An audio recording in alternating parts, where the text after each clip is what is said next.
I'm gonna be totally honest here. I debated with myself for a while about whether or not I should make this video. And even now I'm still a little bit iffy, because the subject matter really makes me uncomfortable. And I think it makes a lot of people very uneasy, because the subject deals a lot with personal responsibility. There are so many of us who feel great compassion and empathy for survivors of rape. The last thing we want to do is talk about whether or not a victim could be viewed as facilitating their own attack, because we've seen and heard enough of that. We don't want to go there because there's been too much talk already about how a victim was behaving or what he or she was wearing or whatever. Regardless, it's still the fault of the rapist, and we never want to get far away from that. The other reason I hesitated to make this video is because it's a response to Thunderfoot. And over the past couple of years, it's become very apparent to me that he doesn't listen to anybody. He hears people, but he doesn't listen. And it frustrates those who try to have some meaningful dialogue with him, only to realize later that nothing was absorbed. Or worse yet, he'll only soundbite the easy pickings. I mean, really, how hard is it to make Rebecca Watson look stupid? It also says a lot that, in his second video, he showed screenshots of various comments that others have made, while making no mention of his own 5th grade level of argumentation that he vomited on his Twitter.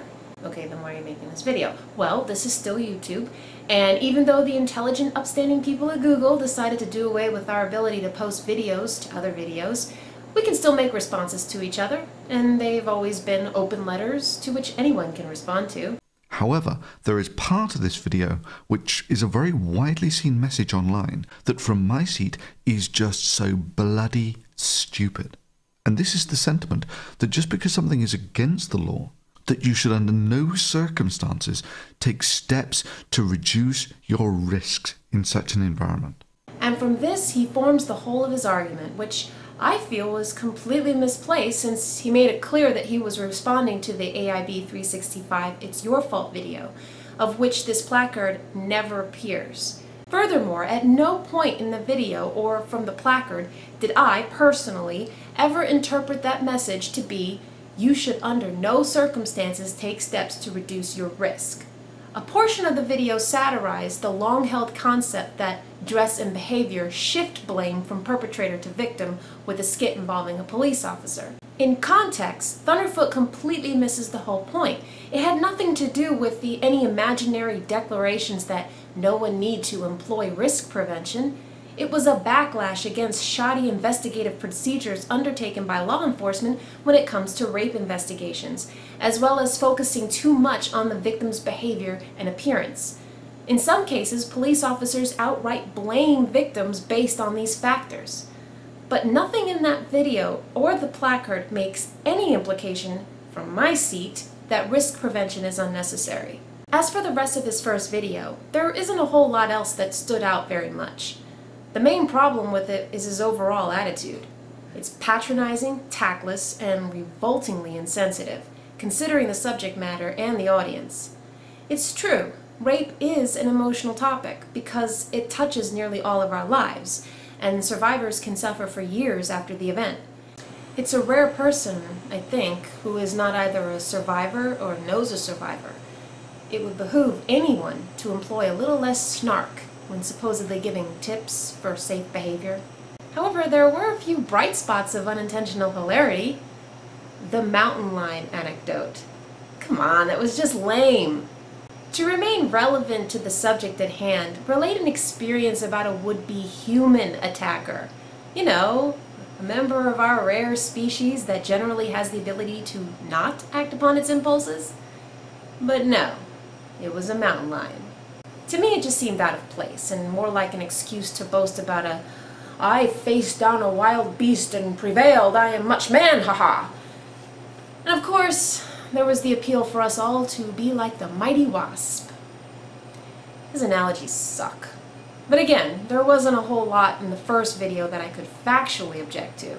I'm fine with risk prevention, but there was a specific part of his first video which I find to be really questionable.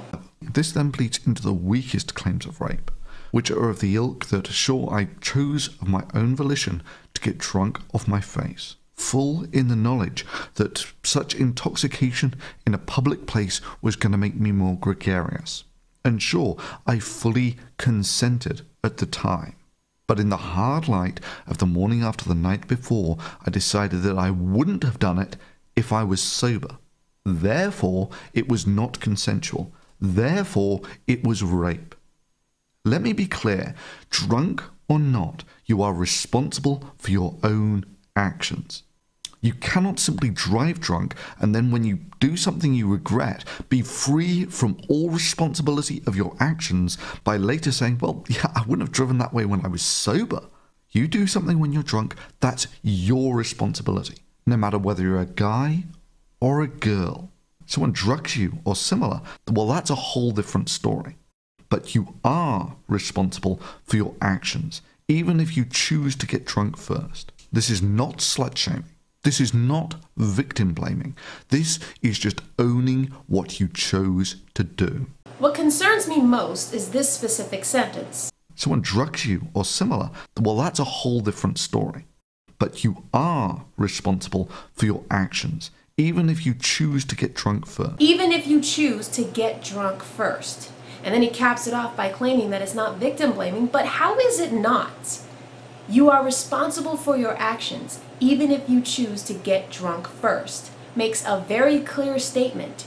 You chose to get blind stinking drunk, and that's why you were raped. Full stop. More importantly, what exactly is Thunderfoot getting at here?